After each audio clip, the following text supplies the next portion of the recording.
আসসালামু আলাইকুম। এসএমটি ব্লগে সবাইকে স্বাগতম। যারা আমার ফেসবুক পেজ থেকে দেখছেন তারা আমার পেজটিকে লাইক ও ফলো দিয়ে পাশে থাকবেন, আর যারা আমার ইউটিউব চ্যানেল থেকে দেখছেন তারা আমার চ্যানেলটিকে সাবস্ক্রাইব করে পাশে থাকা বেল আইকনটি বাজিয়ে দিবেন।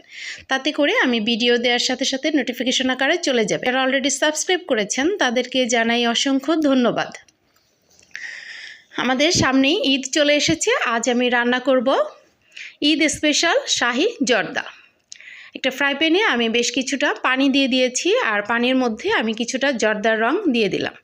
রংটাকে আমি একটু স্প্যাচুলায় মিশিয়ে একটা ঢাকনা দিয়ে ঢেকে রেখেছিলাম পানিটা ফুটে ওঠার জন্য।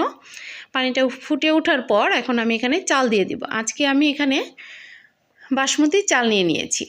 আপনারা ইচ্ছে করলে পোলার চালটা দিয়েও বানিয়ে নিতে পারেন।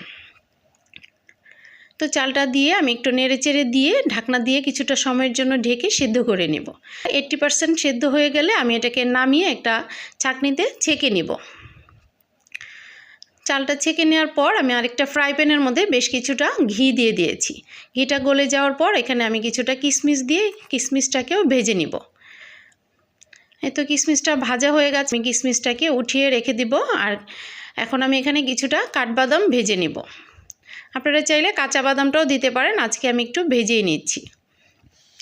বাদামটা ভেজে নেওয়ার পর এটাকেও আমি উঠিয়ে নিচ্ছি। তো বাদামটা উঠানো হয়ে গেছে। এখন আমি সেই সেদ্ধ করে রাখা চালটাকে এখানে দিয়ে দিলাম।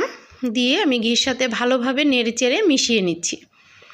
এটাকে কিছুটা সময় নেড়েচেড়ে মিশিয়ে নেওয়ার পর এখানে আমি 1 কাপ পরিমাণ চিনি দিয়ে দিচ্ছি।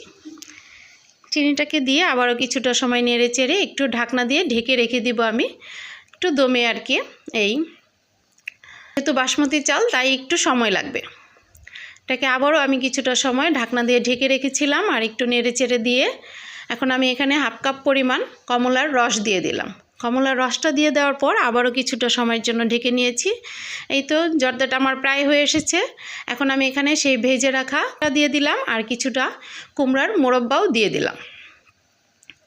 দেখতেই পাচ্ছেন জর্দাটা আমার কতটাই ঝরঝরে হয়ে গেছে।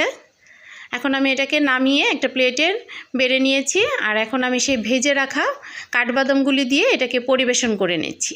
আর আমি বেশ কিছুটা এখানে বেবি সুইটস মিষ্টিও দিয়ে দিলাম। এই বেবি সুইটস মিষ্টির রেসিপিটা আমার ইউটিউব ও পেজে দেওয়া আছে, আপনারা দেখে নিতে পারেন। দেখতে পাচ্ছেন এই শাহি জর্দাটা দেখতে কতটাই সুন্দর লাগছে ও লোভনীয় হয়েছে। সবাই ভালো থাকবেন। আল্লাহ হাফেজ।